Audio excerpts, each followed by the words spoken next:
Bueno, vamos a enlazarnos ahora, como lo hacemos todos los miércoles, con el comendador Julio Millán. Él preside Consultores Internacionales SC y preside también el capítulo México de la Sociedad Mundial de Futuro. Julio, buenos días. ¿Qué tal? Muy buenos días, Leonardo. Como siempre, con muchísimo gusto saludarte y a ti y a todo el auditorio. Igualmente, Julio, ¿qué tema ponemos sobre la mesa? Cuéntanos. Mira, tengo el tema que, claro que va a ser un poco, digamos, resumido, como siempre, pero es un tema para mí que es muy importante, es una reflexión sobre el deporte y su futuro. Porque básicamente, pues acabamos de pasar unas Olimpiadas, ¿no? Y el deporte es como, pues, una escuela de vida, es como la vida en sí, tiene sus aspectos muy positivos y tiene sus negativos. Y el deporte, pues, es un motivo de integración, un signo de identificación, pero también tiene un sentido nacional cuando compites internacionalmente, ¿no? Tiene el amor por el país, porque ponerse la camiseta de un país es todo un orgullo. Y los Juegos Olímpicos, por ejemplo, son ejemplo máximo de ellos. Seguirán siendo vitales para la historia y el futuro del deporte mundial. El olimpismo es un patrimonio mundial y es el lugar donde se pone precisamente en competencia y en donde se muestra el concepto no solamente del individuo, sino del país, lo que somos. Es un mecanismo de presencia, de fortaleza. Y estas pruebas se consideran, pues, en la Sociedad Mundial del Futuro, que es lo que nosotros pensamos en la World Future Society, pues como un mecanismo de salida de las presiones sociales del mundo. Es un escape social, son de vinculación y de paz frente al mundo, y siempre tienen mensajes. Cada país, cada 4 años se genera un mensaje, un tema, ¿no? Y esto es sumamente importante. Ahora, en el futuro, la tecnología y la ciencia en los avances del deporte son verdaderamente impresionantes. La revolución científico-tecnológica también ha tocado el deporte, obviamente, haciendo esto cada vez más complejo y que los resultados de los deportistas sean mayores, pues debido a mejoras técnicas, de aplicación de nuevos métodos de entrenamiento, de tecnologías. Y que quiero poner algunos ejemplos, porque esto es fundamental para entender la dimensión de lo que estamos hablando. Por ejemplo, la arquitectura ha logrado construir colosales instalaciones, que pueden llamarse ahora nuevamente, pues, joyas arquitectónicas, y la incorporación de materiales completamente diferentes en muchos aspectos, ¿no? La pedagogía y la didáctica, por ejemplo, ¿no? Que con sus estudios, pues, ha incrementado los conocimientos de los entrenadores sobre la parte educativa y establecen mejoras en ejecución de métodos de entrenamiento y de creación de nuevos estilos, como por ejemplo el salto alto, el crawl de natación, el salto caminando en el largo. O sea, los métodos han cambiado completamente y los entrenadores se han modificado. Es toda una cadena el deporte. Básicamente, la cibernética y la informática, que ha permitido el estudio de biomecánico del movimiento del cuerpo y las técnicas dadas como la obtención de información rápida con la ayuda de predicción y control de los resultados. Por ejemplo, actualmente incluso no hay maratonista que no tenga su reloj que vaya marcando el paso, que vaya calculando las calorías que gasta, etcétera, ¿no? Entonces, hay una incorporación de la informática, la cibernética en el deporte directo, ¿no? Y una cosa que es muy impresionante que se ha desarrollado gracias a las grandes marcas comerciales que se han dedicado a investigar los nuevos materiales y formas. Esto se aplica en todo lo que es vestimenta, tanto de entrenamiento como la situación de competición, en los trajes para los velocistas, en las curvas, por ejemplo, para optimizar el rendimiento, en los zapatos que se ajustan directamente al pie, y entonces tiene un cambio sustantivo. Y en relación a lo que es la competencia y el entrenamiento previo, pues ustedes se recuerdan, los que nos están oyendo, de que incluso para competir en ciertos deportes se crean, digamos, aspectos artificiales de acuerdo al clima del país donde se va a ir a competir, lo que se llama el cuarto de clima artificial llamado cámara hipóxica, ¿no? Uh-huh. Entonces hay todo un proceso importantísimo en todo en todo el conjunto. Luego en la medicina del deporte, pues se han elaborado ya perfiles, estándares de salud, pautas, y esto es gracias a que se hacen evaluaciones, mediciones científicas, actualmente pues que no existían para el entrenador deportivo, ¿no? Y ni hablar de los avances que han permitido incrementar los conocimientos acerca de la fisiología del cuerpo de los deportistas. Y esto pues ofrece que ha habido un cambio técnico básicamente en todo lo que es la medicina del deporte, en donde incluso básicamente cómo se hace para que en ese contexto, como nos damos cuenta en los últimos, digamos, 50 años, la propia fisonomía del deportista ha cambiado y se han ido especializando, ya no son el mismo que corre un maratón, que le corre distancias o el que salta, los cuerpos se han venido ajustando. Uh-huh. Y esto es realmente impresionante. Sí que lo es, ¿eh? Y yo creo que la nutrición de alta tecnología también ha logrado, digamos, que se fabriquen y se produzcan alimentos, bebidas, suplementos energéticos para los deportistas.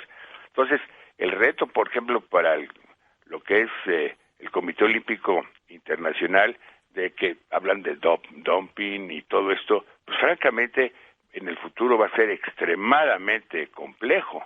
¿Cómo se va a lograr? ¿Cómo se va a controlar? Porque hay cambios tecnológicos de muy alto nivel. Y esto quería yo comentártelo. Por ejemplo, a mí me llamó mucho la atención un dato que comparto, que el día 28 al 30 de diciembre del año próximo, del año 2017, se comenzará a llevar a cabo el Premio Mundial de Drones en Dubái. Uh-huh. Dije, bueno, ¿y esto qué es, no? Pues 9 serán las competencias que involucrarán tecnología moderna e inteligencia artificial, carreras de autos, por ejemplo, sin conductor, fútbol, soccer de robots, maratones de robots, ¿qué tal? Tenis de mesa de robots, nado de robots, luchas de robots, carrera de drones a tiempo con control remoto. O sea, son los Juegos Olímpicos Biónicos. O sea, los cambios son interesantísimos y además con una gran velocidad. Uh-huh. Yo creo que todo esto lo doy en el marco general del desarrollo tecnológico, que nada más es un ejemplo de muchísimas cosas que están sucediendo. Tiene la otra cara, y yo quisiera comentar un poco pues el deporte en México, porque solo de 4 de cada 10 mexicanos mayores de edad están catalogados como por los problemas activos físicamente, ¿no? Para tener una idea, en México los hombres pasamos casi 14 horas promedio del tiempo en la semana, las mujeres 13, en cuanto a estar viendo medios masivos. Sí. Y claro, los hábitos de nutrición pues no nos favorecen mucho con respecto a la realización de ejercicio intenso, la práctica de deporte. Y un elemento importante son la mayoría de los organismos gubernamentales privados dedicados a la cultura física y deporte, pues reciben recursos fiscales de nosotros, ¿no? Uh-huh. Pero son altamente ineficientes y burocratizados, sí, y tienen un excesivo gasto administrativo. Estaba yo revisando lo que realmente se gasta, que son 6,700 millones de pesos, y cómo los deportistas ganan mucho menos de lo que ganan los administrativos, que en muchos casos ganan 130,000 pesos mensuales, ¿no? Mira. A mí me llama mucho la atención esto. Y el sistema educativo nacional desafortunadamente no proporciona. Y aquí un dato que me llamó también mucho la atención. Claro. Es de que en Estados Unidos, como en todas las otras partes del mundo, en la mayor parte, en algunos, las universidades son la base de los deportistas de alto rendimiento. Y son los centros donde se crean y donde se les dan las becas, se les apoya. Incluso hay universidades que te becan ya específicamente de acuerdo al deporte que vas a jugar. Claro. Hay unas universidades, por ejemplo, Canadá, están dedicadas a becar tenistas, por darte una idea. Entonces esto cambia completamente la imagen. A mí me apena mucho y mira que yo he sido presidente del patronato de la Universidad Nacional Autónoma de México, ver cómo se desperdicia en nuestra universidad todas las instalaciones deportivas y no generamos los deportistas de alto rendimiento que deberíamos de tener en las universidades. Claro. Y fíjate que vimos que de estos medallistas que hicieron su gran esfuerzo, ahora que estuvieron en Río, pues 3 de ellos son apoyados en muchos aspectos por las Fuerzas Armadas. Sí. Cosa que uno dice, bueno, a ver, ¿dónde están las universidades? Porque la vinculación universidad-deporte y de alto rendimiento es una realidad en el mundo.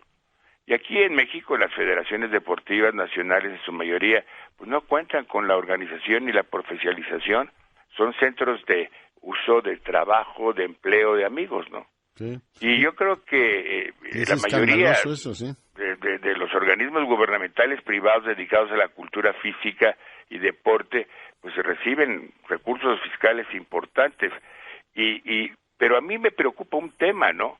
Están enormemente burocratizados, tienen un excesivo gasto administrativo superior a la media internacional, que los gastos son del 15 y el 20%, para tener una idea. El Comité Olímpico de los Estados Unidos utiliza el 4% de su presupuesto en administración.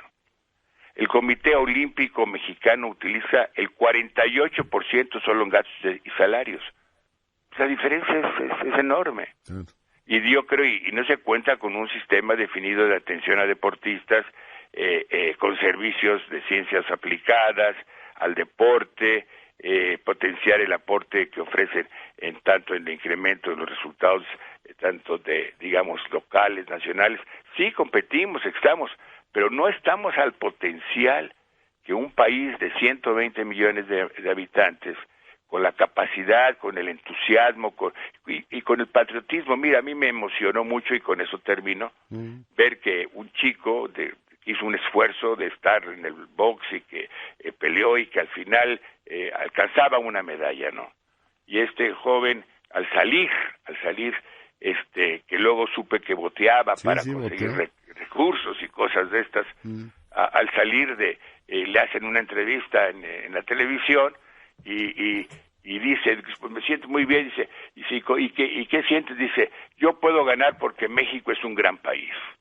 Esa frase que dijo ese muchacho, en ese momento en donde él se sentía inmerso al sentido de identidad nacional, y que su éxito lo estaba compartiendo en esa manera, me pareció que era una demostración que México, en millones de gentes, tenemos el sentido de amor al país y no estamos inmersos en estas mediocridades con que a veces estamos viviendo, tanto en el contexto del deporte como en la educación.